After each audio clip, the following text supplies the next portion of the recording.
I was out with a couple of friends, unwinding after a long work week, just watching the game at our usual spot. It had been a rough few months, to say the least. Maggie, my wife, or should I say, my ex-wife, had been acting strange, secretive even, ever since she started hanging around with this guy from her office. I'd caught her in lie after lie, but she always had some excuse, something to gaslight me with. You start second-guessing yourself after a while, questioning whether you're paranoid or just plain losing it. The proof had come to light when I finally got fed up and installed a few discreet cameras in the house. I hated myself for it, but it seemed like the only way to break free of the manipulation. Sure enough, it didn't take long to capture what I needed. Her car pulling up in the middle of the afternoon when she was supposed to be at work, the man stepping out of the passenger side, heading straight into our home like he owned it. I didn't need more than that. As far as I was concerned, it was over. So that night at the bar, I was done grieving. I'd already hired movers to pack up her stuff and even arranged for it to be delivered right to the address she was spending so much time at, her lover's apartment. All that was left was to wait for the right moment to make my move. As if on cue, my phone rang, and it was Maggie. I stared at her name lighting up my screen, feeling nothing but a bitter satisfaction. I answered with a simple, "Hey, Jake," she started, her voice sounding oddly anxious. "I just got back from work and the garage door opener isn't working. None of my keys are working either." I could almost picture her standing there in the driveway, maybe even pacing in frustration, completely clueless as to why her entire world was about to come crashing down.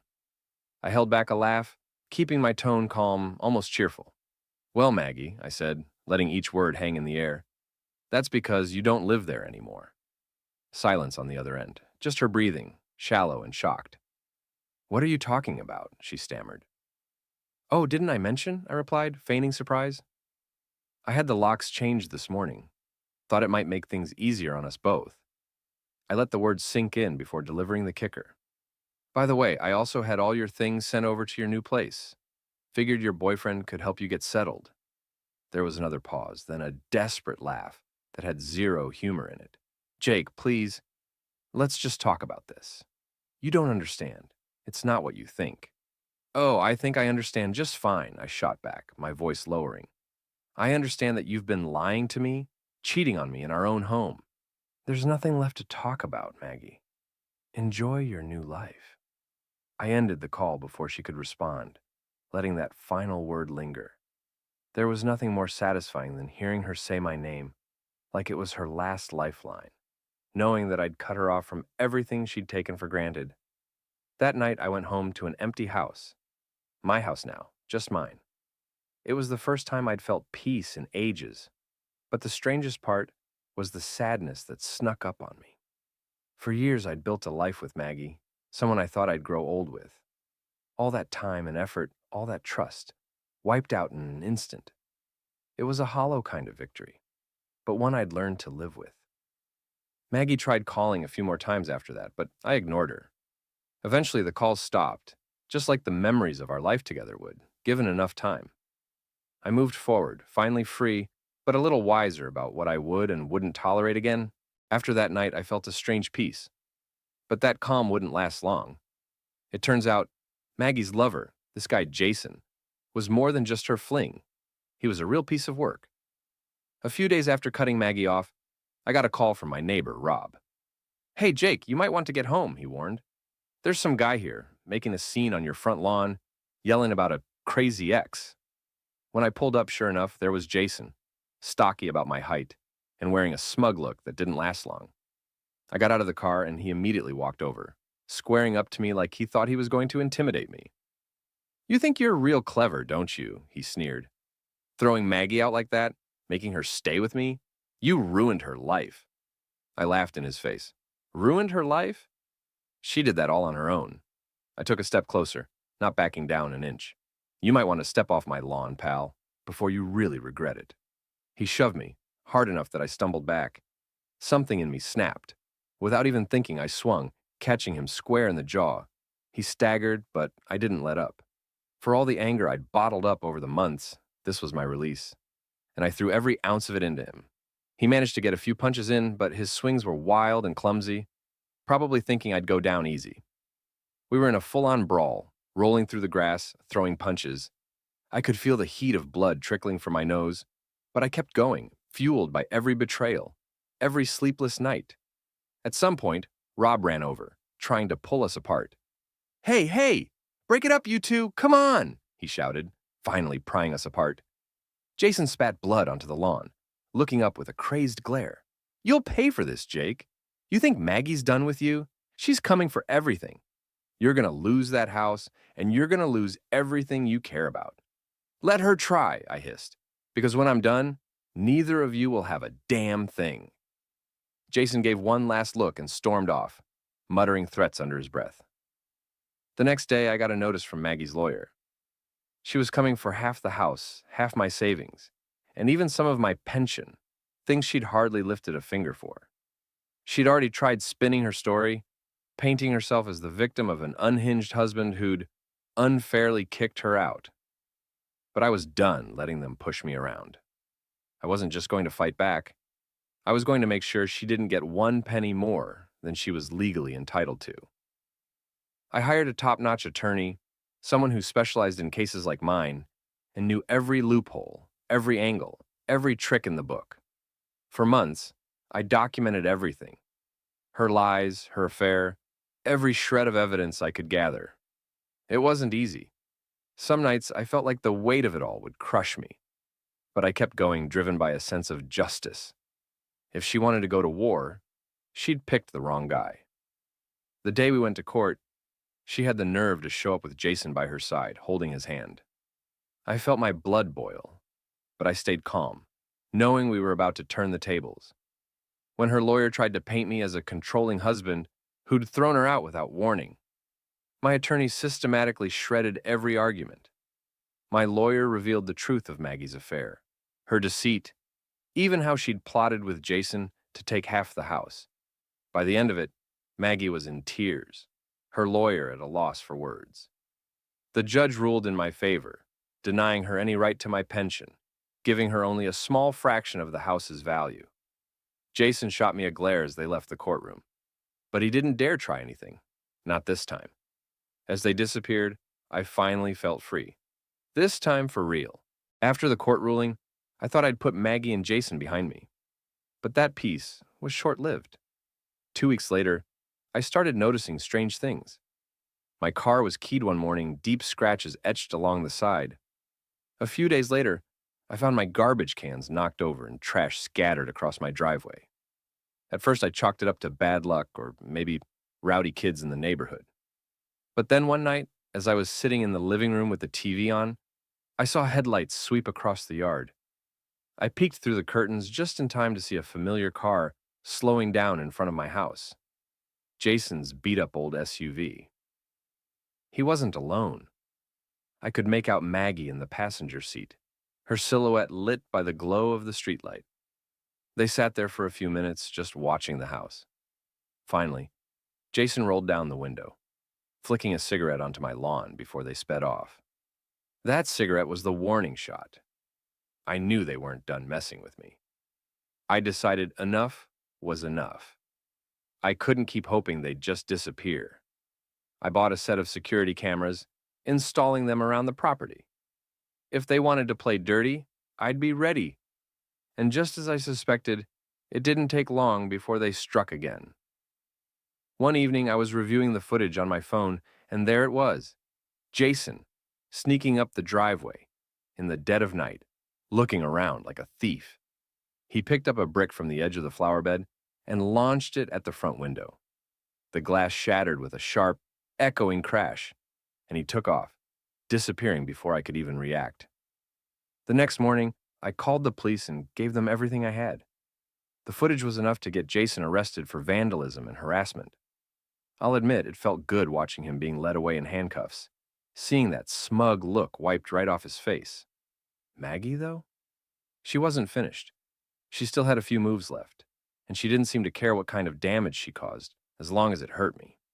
After Jason was out on bail, I got a notice about a restraining order they'd filed against me. Their story? I was stalking them, showing up at their apartment, trying to scare Maggie into coming back to me. The police were knocking on my door within days, and suddenly I was the one under scrutiny. I barely managed to keep my job after that. My boss wasn't thrilled about having an employee with an investigation hanging over him. But I had proof of my own. The footage, the threats, the vandalism, it was all on record. I turned it over to my lawyer, and we built a case of harassment and defamation against Maggie and Jason. They'd tried to twist the story, paint themselves as the victims. But my lawyer fought back hard, pushing through every legal angle we could muster. By the time it was over, they'd lost their case, and the judge ordered them to stay away from me, slapping them with hefty fines for damages. When the dust settled, I realized they'd left me one final gift, a mountain of debt they'd racked up in my name while we were still married. Credit cards I never signed up for, loans I'd never seen, all in my name. The lawyer helped me untangle it, one account at a time, but the process took months, and it drained my savings down to nothing. I was left with barely enough to keep my house and keep up with my bills. But it was my life again. Just me. No Maggie, no Jason. One afternoon, I sat on my front porch, watching the sun dip below the horizon, feeling the weight finally lift. I'd lost money, lost time, and a part of me would never be the same. But I'd made it out. Sometimes I wonder if it was worth it. The fight, the sleepless nights, the toll it took. But when I look at that quiet, empty house and know that no one else will ever walk through it again without my say, I know it was. After everything they'd put me through, the lies, the sabotage, the money they tried to drain from me, I realized I was still holding back. I'd fought them off legally, defended myself, but I hadn't yet turned the tables. If Maggie and Jason thought they'd gotten off easy, they were about to learn that they'd pushed the wrong man too far. I still had access to some of Maggie's accounts. Leftover joint accounts she'd forgotten to close in her rush to be with Jason. I had them set to alert for any activity, a little trick I'd learned from a friend who went through a similar situation. And one night, a notification popped up. Maggie had used the joint credit card for an expensive dinner at a high-end restaurant across town, the kind of place where I couldn't even get a reservation, much less afford to eat. That's when the idea hit me. I wasn't just going to get revenge. I was going to make her and Jason feel exactly what they'd put me through. Step one was using my connections. One of my friends worked at the very credit card company that Maggie and I shared, and he was more than willing to help me freeze the account temporarily. Just a routine review. Suddenly, Maggie was stranded with a declining card. An inconvenience, sure, but just the start of what I had in store. Step two involved a bit more finesse. I knew Maggie was obsessed with her reputation, always needing to seem perfect, always too good for everyone else. She worked in PR, and I knew the one way to really get to her was to make sure her polished image shattered. A few calls to some anonymous tip lines, carefully placed messages on her company's social media channels, and soon enough some juicy rumors about her and Jason's workplace affairs started circulating in their professional circles. Nothing outright defamatory, just enough buzz to make her look over her shoulder. Then I went after Jason.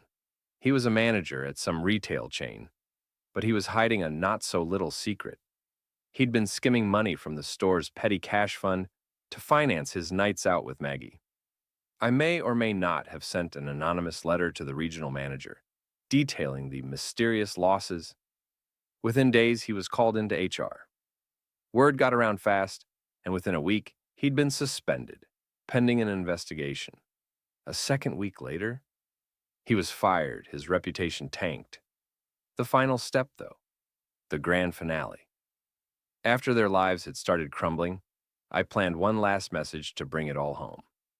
I reached out to Maggie's family, her conservative parents, the ones who still thought she was the perfect daughter. I gave them everything, the evidence of her affair, her financial deceit, and a few cherry-picked texts that hinted at her spending nights away with Jason. They were horrified. I knew it would take her years to rebuild any semblance of trust with them, especially since they'd been helping her financially through the split, all the while believing her lies. I heard from a mutual friend that Maggie was furious, losing her mind, suspecting everyone around her. Jason, now jobless and with a ruined reputation, had apparently moved back in with his parents. struggling to even keep up with their lifestyle on Maggie's sinking income. And me? I sat back and watched it all unfold. Not out of malice, but because they had to understand that actions had consequences. When I finally felt that Maggie and Jason had lost everything they'd tried to take from me, I walked away from the chaos for good. With Maggie and Jason's lives unraveling, I could have stopped. But then I remembered her family, the ones who had looked down on me from day one, convinced their precious daughter was too good for me.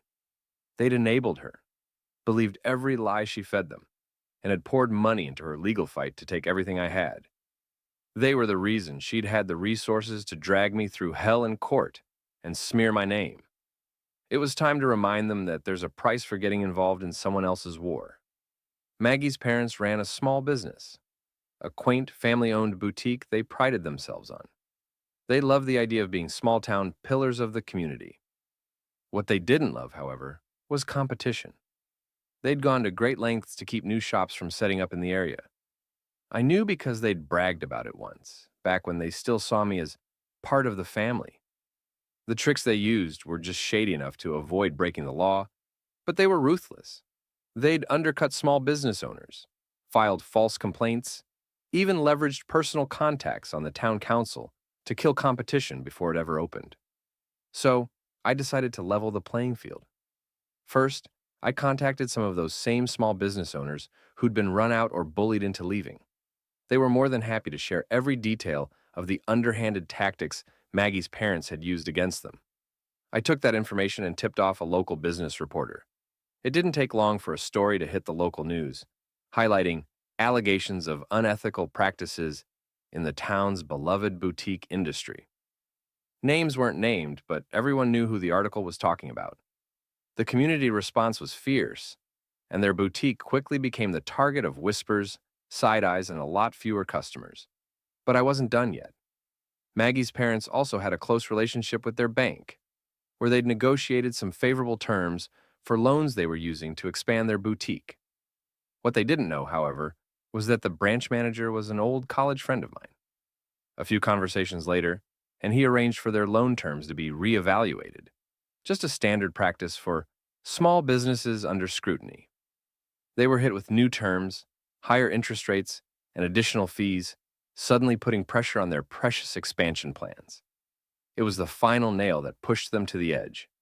Maggie's mother, who'd always prided herself on her place in the community, went into damage control, scrambling to repair their reputation and keep customers coming in. But her efforts only made things worse. The gossip grew louder, and customers grew scarcer. With their finances stretched thin and their business reputation in tatters, they couldn't keep up. They had to start letting go of staff, downsizing, and eventually shutting down one of their 2 locations. The family that once acted like they owned the town was left humiliated, struggling to keep their business from collapsing entirely. As for me, I took no joy in it, but there was satisfaction in the balance being restored. They'd tried to ruin me, my life, my home, my future. All I did was let the truth catch up to them. Maggie and her family had spent years pretending they were above everyone else, but now they had a front row seat to what it felt like to fall from grace. In the end, I finally got what they'd denied me for so long. Peace. Real peace. Without the shadow of Maggie, Jason, or her family hanging over me, and as they grappled with the ruins of their so-called perfect lives, I walked away, content to leave them exactly where they'd left me, alone, and facing the consequences of their own choices. Months went by after I'd watched Maggie, Jason, and her family spiral into the mess they'd created for themselves. I'd come out of it with more peace and freedom than I'd had in years. The weight of their betrayal no longer hung over me. I had my life back, but life has a way of bringing unexpected twists, even after you think you're done with the past. One day I was sitting at a cafe near my new office when I saw her, Maggie. She looked worn, nothing like the woman I once knew. Her makeup was haphazardly applied, her hair tied back in a loose, messy bun. She glanced around nervously, clearly not expecting to see me there. Our eyes met, and I watched her face go from surprise to something close to shame. She walked over, taking a deep breath before speaking. Jake, can we talk? I didn't respond right away, letting the silence build until I saw her shift uncomfortably. Finally, I nodded, gesturing for her to sit across from me. I didn't owe her a thing, but something in me wanted to hear what she had to say. I know I'm the last person you want to see, she began, her voice barely above a whisper. But I need to say something. I need to apologize. For everything. For what I did to you, for lying, for using you, for dragging my family into it. I lost myself, Jake. I looked at her, feeling no anger, no hatred, just a hollow kind of pity. Maggie, it's all in the past now. I've moved on. She nodded, looking down at her hands. You were a good man, Jake. I was stupid. I thought Jason was exciting, something new. But all he did was drag me down, ruin everything I had. After you cut me off, after everything, I saw how much damage I'd done to myself. Jason and I barely lasted a month after that court hearing. He left, took whatever money I had left, and now he's off, who knows where. I watched her, wondering if this was just a new form of manipulation. But her face was sincere, worn by the consequences she'd never thought she'd face. And your family? I asked, though I already knew from mutual friends that her family's business was hanging by a thread. They're struggling, and they've cut me off, she admitted, her voice breaking. My parents blame me for everything, for the bad press, for the money they lost. They said they want nothing to do with me until I get my life together. For the first time, she was seeing the cost of her choices. The road she'd paved had led her here, alienated, alone, with nothing left of the life she'd destroyed in her own hands. I felt no urge to comfort her, but a strange sense of relief settled in. I'd finally let go while she was still trapped in the wreckage of what she'd done. I don't know what you want me to say, Maggie, I said. The things you did, those were choices you made. You pushed everyone who cared about you away. She nodded, looking like she was about to cry. I wanted you to know I'm sorry. I know it doesn't mean much, but it's the truth. You didn't deserve any of it. I took a deep breath, feeling the weight of those years finally lift. Thank you, Maggie, I said. But I didn't need your apology. I needed to find my own peace, and I did. I hope someday you can too. With that, I stood up and walked away, leaving her sitting alone in that cafe. It felt like the last chapter of a story I'd been carrying around for too long finally closed. In the months that followed, I rebuilt my life from the ground up.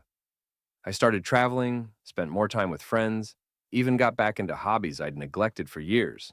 And the best part? I didn't think about Maggie or Jason or the mess they'd left behind. I was finally free.